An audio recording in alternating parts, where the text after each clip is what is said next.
সংগ্রামী ভাইরা, আজকে গণভোটের জনরায় মেনে নিয়ে গ্যাস বিদ্যুৎ সংকট এর অবসান ঘটিয়ে আইন শৃঙ্খলা পরিস্থিতির উন্নতির জন্য কার্যকর পদক্ষেপ গ্রহণ করার দাবিতে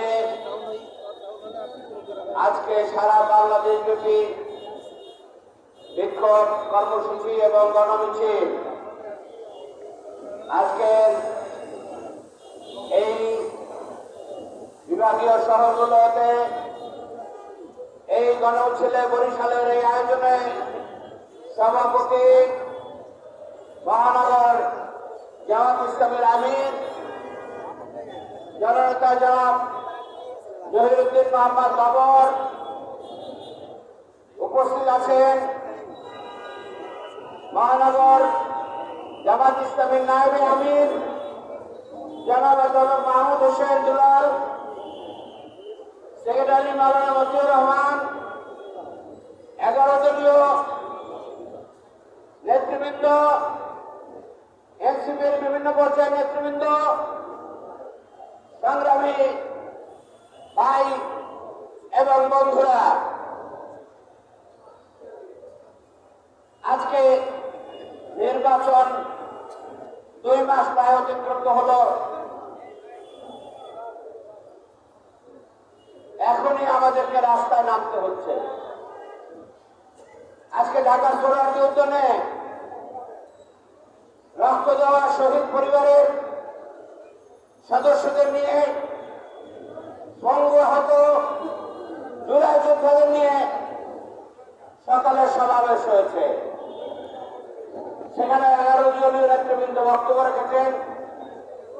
জামাত ইসলামের আয়োজনে সেই বক্তব্যে জুলাই যোদ্ধারা আবারও ময়দানে দরকার হলে রক্ত দিয়ে জুলাইয়ের চেতনা বাস্তবায়ন করে বাংলাদেশে ন্যায় ইনসাফ ভিত্তিক কল্যাণকর রাষ্ট্র কায়েমের জন্য অঙ্গীকার করেছেন। ভাই এবং বন্ধুরা, 1400 শহীদ, 30,000 আহত এবং সারা বাংলাদেশে 15 বছরের চরম জুলুম নির্যাতনের খুন, গুম, হত্যা সারা বাংলাদেশে কারাগারে পরিণত করে লাখো বাংলাদেশিকে আটক করে নির্যাতনের মাধ্যমে যে ফ্যাসিজম কায়েম করেছিল, সেই রক্তাক্ত উত্থানের মধ্য দিয়ে যে বিপ্লব সৃষ্টি হয়েছিল, সেই বিপ্লবের মধ্য দিয়ে ফ্যাসিজমের অবসান ঘটেছিল। 15 বছরের ফ্যাসিজমের অবসান ঘটিয়ে আরেকটি নতুন সরকার গঠিত হয়ে পুরনো কায়দায় বাংলাদেশ চলবে। এই জন্য আমাদের তরুণ যুবক, ছাত্র জনতা, শ্রমিক, কৃষক, নারী, পুরুষ, শিশু তারা জীবন দেয় নাই। একটি পরিবর্তন, একটি কল্যাণকর একটি সমাজ নির্মাণের লক্ষ্যে তারা ঐক্যবদ্ধ হয়েছিল।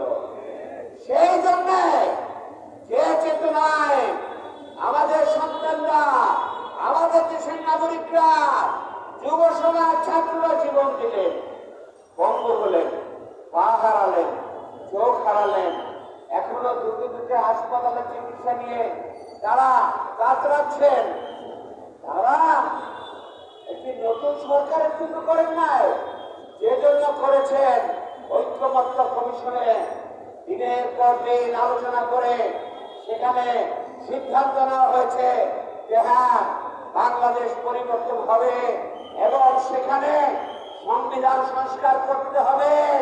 সেখানে বাংলাদেশের জনগণের চেতনা অনুযায়ী জুলাই অভ্যুত্থানের যে মূল চেতনা আর যেন কোনোদিন ফ্যাসিজম আসতে না পারে। মন্ত্রীর ক্ষমতা 10 বছরের মধ্যে সীমিত করা হয়েছে, তার মেয়াদ 10 বছরের বেশি হতে পারবে না। প্রধানমন্ত্রী এবং প্রেসিডেন্টের ক্ষমতার ভারসাম্য আনয়ন করা হয়েছে। পিএসসি এবং হাইকোর্টের জাজ নিয়োগ সহ বিভিন্ন জায়গায় যে নিয়োগ করা হবে সেটা জনগণের ইচ্ছায় ন্যায় এবং ইনসাফ ভিত্তিক পরিবর্তনের লক্ষ্যে যে সমস্ত ব্যক্তিরা যোগ্য তাদেরকে নিয়োগ দিতে হবে। কিন্তু আপনারা লক্ষ্য করেছেন ইতিমধ্যে হাইকোর্ট সুপ্রিম কোর্টে জাজ নিয়োগের সেই অধ্যাদেশকে বাতিল করে দেওয়া হয়েছে। এখন ক্ষমতাসীনরা তাদের পছন্দনীয় জাজদের নিয়োগ দিতে আর কোনো বাধা নাই, অর্থাৎ তারা জুলুম করবেন। তারপরে হাইকোর্ট সুপ্রিম কোর্ট থেকে ক্ষমতার বন্দুকের নল দিয়ে ফ্যাসিস্টরা যেভাবে অন্যায় করেছিল সেই অন্যায়ের পথকে তারা প্রশস্ত করতে চাচ্ছে। জাতি এগুলো হতে দেবে না। কিন্তু লক্ষণ খারাপ। আপনারা দেখেছেন গতকালকে ঢাকার শাহবাগ থানায় পুলিশের কাছে ডাকসুন নেতারা গিয়েছে। এই ডাকসুন নেতাদের মধ্যে বরিশালের একজন ছাত্র নেতা আছে এবং সেখানে গিয়ে তারা অভিযোগ করতে গিয়েছে। 1.5 ঘন্টা তাদেরকে বসিয়ে রাখা হয়েছে। তারপরে আজকে ক্ষমতাসীন দলদের ছাত্রদেরকে, তারা কি ছাত্র, তারা ওই থানা ঘেরাও করে সেখানে পুলিশের কাছে প্রশাসনের ইঙ্গিতে সেখানে তাদের উপর আক্রমণ করেছে। এখন তারা নাকি ক্ষমা চাইছে। কিভাবে হলো এটা? স্বরাষ্ট্রমন্ত্রী তিনি সংসদে সকল মন্ত্রণালয়ের তিনি মন্ত্রী, প্রধানমন্ত্রীর কথাও তিনি বলেন। আর একটি থানা ঘেরাও করে বিচার প্রার্থী রাষ্ট্র নেতাদেরকে আক্রমণ করলো, মারলো। আর তারা এখন ক্ষমা চাইছে। তাদেরকে গ্রেফতার করা হয়েছে কিনা জাতি জানতে চায়। এটা যদি করা না হয় তাহলে এই দেশবাসী বুঝে নেবে আবার পুলিশ ব্যবহার করে বাংলাদেশের জনগণের অধিকারকে পিষে ফেলার অপচেষ্টা আবার শুরু হয়েছে। কিন্তু এই শুরু করে পার পাবেন না। বাংলাদেশের জনগণ রক্ত দিয়ে ফ্যাসিজমকে তারা রুখে দিয়েছে। সেই বাংলাদেশের জনগণ এইরকম পুলিশি রাষ্ট্র হতে দেবে না, রাজনৈতিক ক্ষমতা হাসিল করতে দেবে না। ভাই আমার, গ্যাস বিদ্যুৎ সংকট আছে। জ্বালানি মন্ত্রী বলেন যে না, কোনো সমস্যা নাই। আমাদের সংসদের বিরোধী দলের নেতা আমির জামাত সংসদে বলেছেন যে না, সংকট সংসদ ভবনের মধ্যে নাই, তবে সারা বাংলাদেশে আছে। হাইকোর্টে বিচার চলে না। দেশের বিভিন্ন জায়গায় স্কুল কলেজে আমাদের শিক্ষামন্ত্রী বলেছেন 3 দিন পর্যন্ত হবে অনলাইন ক্লাস, বাকি দিনগুলো হবে মানে অফে ক্লাস। তাহলে সংকট তো কোথায় আছে? আইনমন্ত্রী আপনি বলুন, শিক্ষামন্ত্রী আপনি বলুন, বাণিজ্য মন্ত্রী কেন 6টার পরে দোকান বন্ধ করতে হয় আপনি বলুন। আজকে দেশের মানুষকে আপনারা বোকা মনে করেছেন। এই সংকট নিয়ে আমির জামাত জাতীয় সংসদের বিরোধী দলের নেতা তিনি সেখানে বলেছেন আসুন আমরা আলোচনা করি। একটু মোস্তাদের হয়েছে যে একটি সংসদীয় কমিটি করা হয়েছে, বিরোধী দলকে ডাকা হয়েছে। আপনারা দেশের জনগণের ভাষা বোঝার চেষ্টা করুন। বিরোধী দল সরকারের কাছে যে পরামর্শগুলো দিচ্ছে সেটা সরকারের জন্য, দেশের মানুষের জন্য, সকলের জন্য কল্যাণকর। সেটা হচ্ছে গণভোটের জনরায় মেনে নিয়ে যে সনদ তৈরি হয়েছে সেই সনদ জামাত ইসলামের কোন সনদ নয়, সেই সনদ এনসিপি বা 11 দলের একার কোন সনদ নয়। সেই সনদে বিএনপি স্বাক্ষর করেছে এবং তারা বলেছে অক্ষরে অক্ষরে পালন করবে। এখন বলে এগুলো নাকি অবৈধ ছিল, অবৈধ জেনে স্বাক্ষর করে আসছেন। জাতিকে প্রতারিত করতে চান, জাতি বোকা নয়, কিন্তু আপনারা বোকার স্বর্গে বাস করতেছেন। খেসারত কিন্তু ভয়াবহ হবে এবং তার খেসারত আদায় করে কিন্তু বাংলাদেশের জনগণকে যে ক্ষতির দিকে আপনারা নিয়ে যেতে চান, জনগণ সেই ক্ষতি কড়াই বাংলায় আদায় করে নেবেন। ভাই এবং বন্ধুরা, আমরা নিয়মতান্ত্রিক আন্দোলন করতে চাই, সেইভাবে চলছে। সংসদে আলোচনা হয়, রাজপথে আমাদের বক্তব্য আছে, কিন্তু তারা কানে পানি নিচ্ছে না। আমি যদি জোর করে ঢুকানো হয়, ঢুকাতে যাওয়ার চেষ্টা করা হয়, তাহলে দেশবাসী তাও করতে পারবে।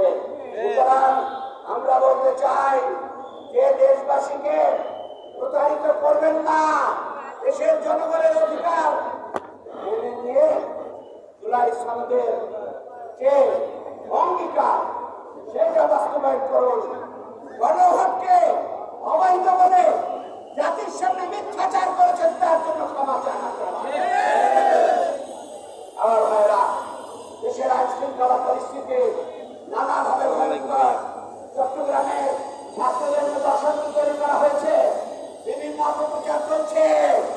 আমরা বলতে চাই স্বরাষ্ট্রমন্ত্রী, আমরা বলতে চাই শিক্ষামন্ত্রী, আমরা বলতে চাই বাংলাদেশের যিনি এখন প্রধান, তাকে প্রধানমন্ত্রীকে বলল অনেক রক্তের বিনিময়ে এই পরিবর্তন এসেছে, আপনি দেশে থাকতে পারেন নাই।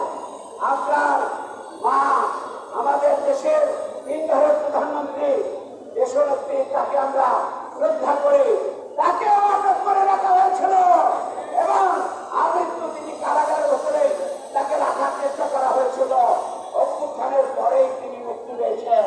আপনি এসেছেন, দেশের প্রধানমন্ত্রী হয়েছেন। নির্বাচনের অনেক কথা আছে, সেই কথা সবাই মতো এগুলো আলোচনা করা হবে। ইঞ্জিনিয়ারিং করেও আপনারা ক্ষমতায় যেভাবে এসেছেন, আমরা সংসদে যাচ্ছি, যাব, কথা বলছি, কথা বলা হবে, আন্দোলন চলছে। কিন্তু সেই কথাই বলতে চাই যে এই অভ্যুত্থানে যারা রক্ত দিয়েছে, সেই রক্তের প্রতি সম্মান এবং মর্যাদা রাখুন। মর্যাদা রেখে জুলাই সনদ মেনে নিয়ে জাতির কাছে যে অঙ্গীকার করেছেন, সেই ওয়াদা রক্ষা না করলে জনগণ আর কোনোদিন আপনাদেরকে বিশ্বাস করবে না। জাতিটার দায়িত্ব যথাযথভাবে পালন করবে ইনশাআল্লাহ। আগামী দিনের জন্য চূড়ান্ত আন্দোলন যদি করতে হয়, আমার ভাইয়েরা, জুলাই যোদ্ধারা, আজকে 11 দিনের জন্য ব্যক্তিগত সবাই উপস্থিত আছে। আজকে সেই রকম প্রয়োজন হলে আমাদের আরো ত্যাগ স্বীকার করতে হতে পারে।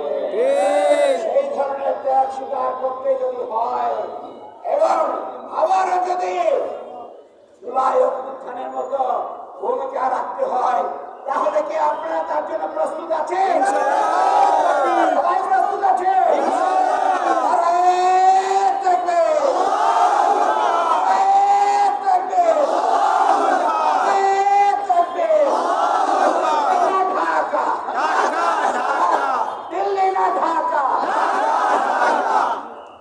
সবাইকে ধন্যবাদ। আসসালামু আলাইকুম।